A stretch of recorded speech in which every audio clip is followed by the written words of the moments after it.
हिंदी में यूपीएससी की तैयारी से संबंधित प्रोग्राम्स को देखने के लिए सब्सक्राइब करें स्टडी IQIAS हिंदी।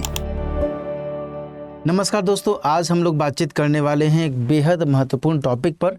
सामने आप पैनल पर देख रहे होंगे, लिखा हुआ है सिविल सेवा परीक्षा 2025-26 के लिए तैयारी की जो प्लानिंग है वो कैसी होनी चाहिए। और इसी लिहाज से मैंने कुछ प्रश्न भी यहाँ पर मेंशन किए हैं और इन प्रश्नों का उत्तर किस तरीके से आपको समझने की ज़रूरत है, ये आज की चर्चा का मेन आधार है। दोस्तों, पहली बात आपको ये समझनी होगी कि कब से हम तैयारी की शुरुआत करें।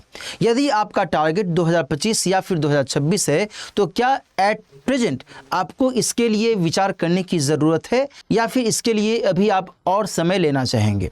इसके अलावा जो दूसरा प्रश्न है वो है कि क्या हम पढ़ें।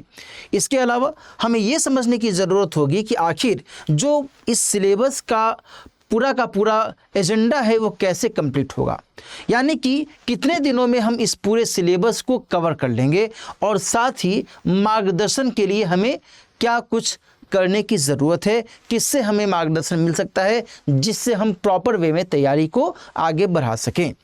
इन सभी टॉपिक्स पर, इन सभी बिंदुओं पर हम लोग एक एक कर बातचीत करेंगे। सबसे पहले मैं आपको बताऊंगा कि आखिर कब से आपकी तैयारी शुरू हो जानी चाहिए। तो मेरा इसमें एक लाइन में उत्तर है कि राइट नाउ। कहने का मतलब ये हुआ कि आपको अभी से तैयारी शुरू कर देनी चाहिए।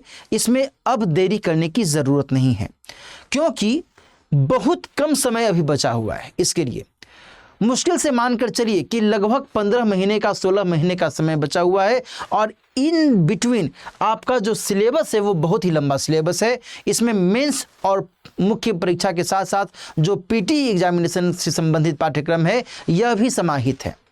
तो ऐसे में अब आपको देरी नहीं करनी चाहिए और अभी से ही तैयारी के लिए कमर कस लेना चाहिए। तो ये यहाँ पर आपका जो पहला सवाल है इसका उत्तर निकल कर सामने आता है। अगला जो पॉइंट है वो है कि हम क्या कुछ पढ़ें। ठीक है, हम तैयारी तो शुरू कर देंगे, लेकिन पढ़ना क्या शुरू करें।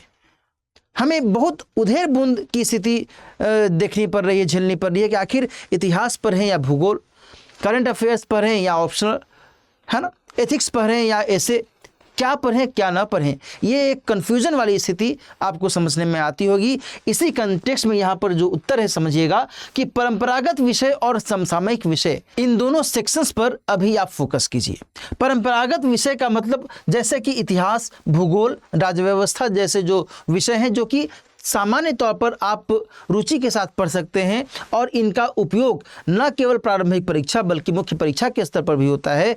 इस लिहाज से भी ये महत्वपूर्ण हो जाते हैं। तो आप इस आधार पर अपनी पढ़ाई की शुरुआत कर सकते हैं, लेकिन आपको समसामयिकी से भी हमेशा टच में रहना होगा। जो भी देश विदेश के स्तर पर गतिविधियां हो रही हैं, कहीं पर कुछ भी हो जा रहा है, कहीं भी कोई भी योजना चल रही है, सरकार के स्तर पर कोई नया कदम उठाया जा रहा है, अंतर्राष्ट्रीय स्तर पर कोई नया कदम उठाया जा रहा है, कोई नई हलचल हो रही है, विज्ञान और प्रौद्योगिकी के स्तर पर कोई नई गतिविधि हो रही है, कोई नई उपलब्धि हासिल हो रही है, इन तमाम पहलुओं को आपको यहाँ पर समझना होगा। तो इसलिए दोनों स्तरों पर आपकी तैयारी होनी चाहिए। ठीक है जी। अच्छा, अब हम लोग इसमें और थोड़ा आगे देखें कि कितने दिनों में सिलेबस पूरा हो जाने की उम्मीद हो सकती है। कई बार बच्चों के मन में ये सवाल आते हैं कि सर कितने दिनों में पाठ्यक्रम पूरा हो जाएगा। तो देखो, यहाँ पर क्लैरिटी के साथ मैं आपको बताऊं कि जिस तरीके से सिलेबस का पूरा लंबाई और चौड़ाई है उसके हिसाब से यदि हम बात करें तो कम से कम 15 महीने का आपको समय लगेगा। लेकिन इसके लिए करना क्या है? इसके लिए आपको रीडिंग, रिवीजन, रिमेंबरिंग और रिकॉलिंग पर फोकस करना होगा। आप जो भी पाठ्यक्रम पढ़ते हैं, जो भी विषय पढ़ते हैं, उसका जो भी टॉपिक पढ़ते हैं, उसमें इन 4 R's को ध्यान में रखिएगा।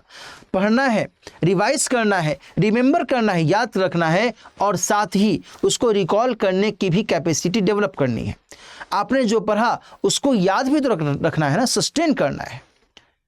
Getting it? तो ये ध्यान में रखना चाहिए। इसके साथ साथ जो सबसे अधिक महत्वपूर्ण है वो है उत्तर लेखन और साथ ही आपका संक्षिप्त नोट्स होना चाहिए। सभी विषयों का, पूरे पाठ्यक्रम का, चाहे वो जीएस का पेपर 1 हो, 2 हो, 3 हो, 4 हो, इन सभी का संक्षिप्त नोट्स होना चाहिए, ताकि आप अंतिम चरण में इन संक्षिप्त नोट्स को ही देख लें तो आपका कंप्लीट रिवीजन हो सकता है। तो इस हिसाब से आपकी तैयारी होनी चाहिए। लगातार आपको आंसर राइटिंग भी करना होगा। ध्यान रखिएगा कि आंसर राइटिंग अभी नहीं करनी है, अभी आप इनिशियल स्टेज में पढ़ना शुरू कीजिए। आंसर राइटिंग तब करना होगा जब आप चीज़ों को समझने लगेंगे, जब आप सिलेबस को एनालाइज करने की स्थिति में आने लगेंगे, जब आप एक विषय को दूसरे विषय के साथ जोड़ करके या उसकी तुलना करके कॉम्परेटिव स्टडी के तौर पर आप उसको देखने लगेंगे, तब आपका आंसर राइटिंग ज़्यादा प्रभावी होगा। धीरे धीरे आप इसको शुरू कर सकते हैं, धीरे धीरे, लेकिन अभी नहीं। Getting it. और साथ ही संक्षिप्त नोट्स की बात मैंने आपको कही दी, ये बहुत अधिक जरूरी है। बुलेट पॉइंट्स के आधार पर, डायग्राम के आधार पर आप अपना नोट्स डेवलप कर सकते हैं। इसके बाद अगला जो सवाल आता है वो ये है कि आखिर मार्गदर्शन कैसे मिले, कहाँ से मिले, क्या करें कि हम इस पूरी तैयारी को एक अच्छी रूपरेखा तक पहुंचा सकें और हम अपनी सफलता सुनिश्चित कर सकें, एश्योर कर सकें। तो इसी लिहाज से जो ये एक P2I बैच है जिसकी शुरुआत हो चुकी है 29 मार्च से शाम में 6 बजे से, इसमें आप एडमिशन ले सकते हैं। आज यानी कि 4 अप्रैल को इसमें एडमिशन की अंतिम तारीख है। ध्यान रखिएगा दोस्तों कि यदि आप इस कोर्स को ज्वाइन करते हैं तो इसमें आपको 18 किताबों का एक बहुमूल्य सेट भी मिलेगा, जिसके जरिए आप अपनी तैयारी को और बेहतर तरीके से आगे बढ़ा सकते हैं। और यह जो बैच है इसमें लाइव फाउंडेशन कोर्स की सुविधा आपको मिल रही है, यानी कि जो भी फैकल्टी मेंबर्स हैं हर एक विषय के, उनके साथ आप ऑनलाइन लाइव क्लास करेंगे और जो भी आप पढ़ेंगे उसके अनुसार आपका टेस्ट भी होगा, आपका रिवीजन भी होगा, आपको नोट्स भी मिलेगा और साथ ही किताबों का ये सेट भी मिलेगा, जिससे आप अपनी तैयारी को और दुरुस्त कर सकते हैं।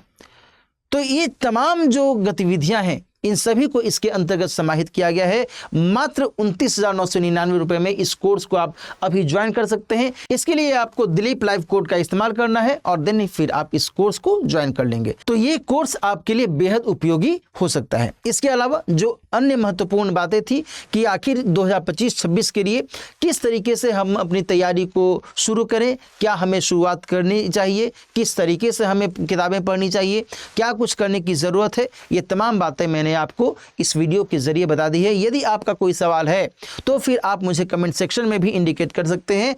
और साथ ही यदि आप मुझसे जुड़ना चाहते हैं तो ये मेरा मेल आईडी है, इस मेल आईडी पर भी आप मेल कर सकते हैं, dilip.kumar@studiiq.com। साथ ही यदि आप मुझसे टेलीग्राम चैनल से जुड़ना चाहते हैं तो ये है मेरा टेलीग्राम आईडी, जो आप सब्सक्राइब कर सकते हैं, dilip.kumar@02, है ना। इसे आप सब्सक्राइब करके मुझसे जुड़ सकते हैं और साथ ही इस मेल आईडी पर अपनी क्वेरी भी भेज सकते हैं।